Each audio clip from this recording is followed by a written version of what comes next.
महाभारत ये केवल एक युद्ध की गाथा नहीं, ये मानव मन के भीतर चलने वाले अनंत द्वंद्वों का महाकाव्य है।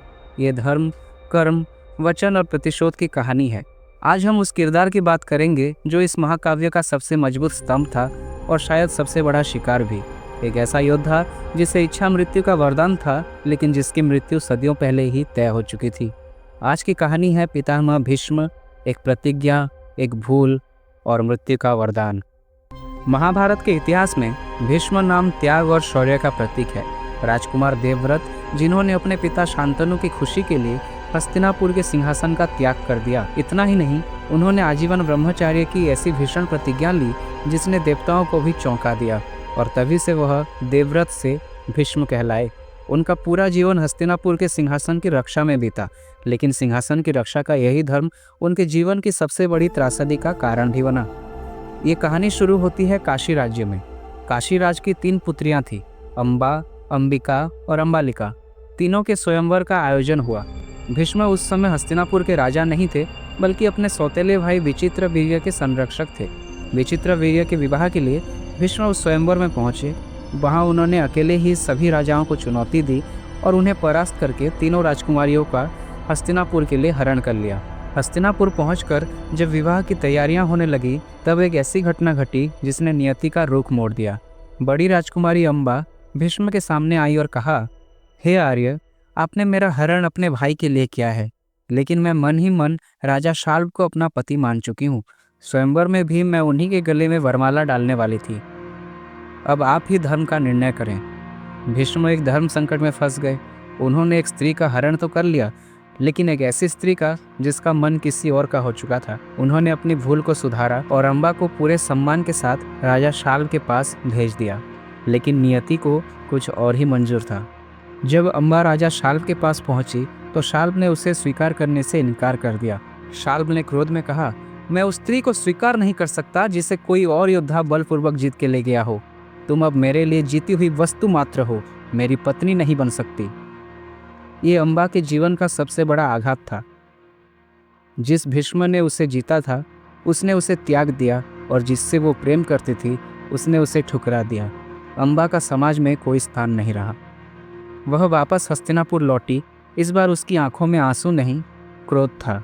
हे भीष्म, मेरा हरण तुमने किया था। राजा शाल्व ने मुझे अस्वीकार कर दिया। मेरे इस अपमान और मेरे उजड़े हुए जीवन के जिम्मेदार तुम हो। अब क्षत्रिय धर्म के अनुसार तुम्हें मुझसे विवाह करना होगा। यहाँ भीष्म अपने दूसरे और सबसे बड़े धर्म संकट में फंस गए।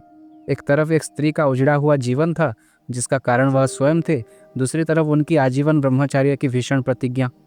भीष्म ने कहा, राजकुमारी, मैं अपनी प्रतिज्ञा नहीं तोड़ सकता। मैं सूर्य का त्याग कर सकता हूँ, देवताओं का त्याग कर सकता हूँ, लेकिन अपनी प्रतिज्ञा को नहीं। अंबा का दिल टूट गया और उस टूटे हुए दिल से प्रतिशोध की आग भड़क उठी। उसने कहा, भीष्म, जिस प्रतिज्ञा का तुमने मान रखा है वही तुम्हारे विनाश का कारण बनेगी। मैं उस अपमान का बदला लूंगी। मैं तुम्हारी मृत्यु का कारण बनूंगी। अंबा न्याय की तलाश में भटकने लगी। वह हर राजा के पास गई, हर ऋषि के पास गई, लेकिन किसी ने भी भीष्म के विरुद्ध उसकी सहायता करने का साहस नहीं किया। वह भगवान कार्तिकेय की शरण में गई। उन्होंने अंबा को एक कमल की माला दी जो कभी नहीं सूखती थी, और वरदान दिया कि जो भी इस माला को पहनेगा वह भीष्म की मृत्यु का कारण बनेगा। अंबा वह माला लेकर कई योद्धाओं के पास गई, लेकिन भीष्म के डर से किसी ने भी वह माला स्वीकार नहीं किया। अंत में अंबा भीष्म के गुरु भगवान परशुराम के पास गई। अंबा की व्यथा सुनकर परशुराम का दिल पिघल गया। उन्होंने अपने प्रिय शिष्य भीष्म को बुलाया और आदेश दिया, देवव्रत, तुम्हें इस कन्या से विवाह करना होगा। भीष्म ने अपने गुरु के सामने हाथ जोड़ दिए। गुरुदेव, मैं वचनबद्ध हूँ, मैं अपनी प्रतिज्ञा नहीं तोड़ सकता। गुरु का आदेश और शिष्य का वचन धर्म की इस लड़ाई का परिणाम था। गुरु और शिष्य के बीच एक भयंकर युद्ध 23 दिनों तक चली, लेकिन कोई परिणाम नहीं निकला। अंत में परशुराम ने हार मान ली और कहा, भीष्म, तुम्हें युद्ध में कोई परास्त नहीं कर सकता। अंबा के लिए न्याय का आखिरी रास्ता भी बंद हो गया। अब अंबा के पास केवल एक ही रास्ता था, तपस्या। वह हिमालय पर गई और भगवान शिव की घोर तपस्या में लीन हो गई। उसकी तपस्या और प्रतिशोध की अग्नि से प्रसन्न होकर भगवान शिव प्रकट हुए। अंबा ने केवल एक वरदान मांगा, मुझे भीष्म की मृत्यु का कारण बनना है। भगवान शिव ने कहा, तथास्तु। लेकिन यह इस जन्म में संभव नहीं होगा। तुम अपने अगले जन्म में भीष्म की मृत्यु का कारण बनोगी। तुम एक स्त्री के रूप में जन्म लोगी, लेकिन बाद में पुरुष बन जाओगी और तुम्हें अपने पूर्व जन्म का सब कुछ याद रहेगा। ये वरदान पाकर अम्बा ने उसी क्षण अपनी चिता सजाई और ये संकल्प लेकर अग्नि में प्रवेश कर गई कि मैं लौट कर आऊँगी भीष्म की मृत्यु बनकर। समय का चक्र घूमा।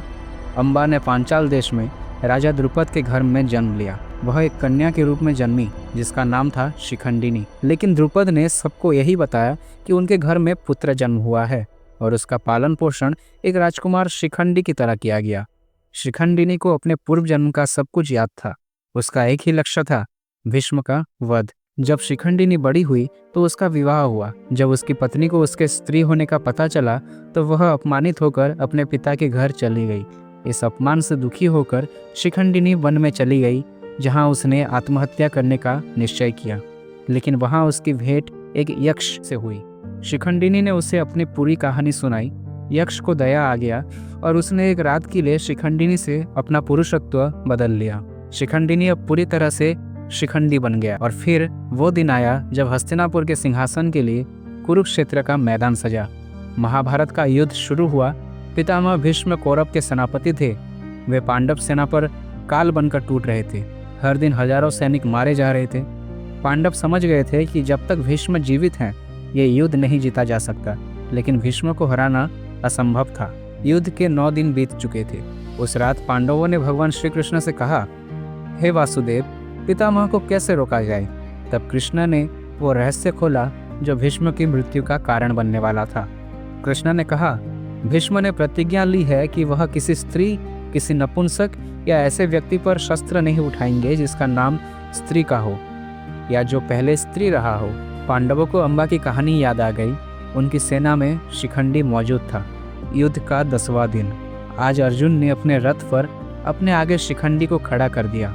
जैसे ही भीष्म का रथ अर्जुन के सामने आया, उनकी दृष्टि शिखंडी पर पड़ी। भीष्म को एक पल के लिए सब याद आ गया।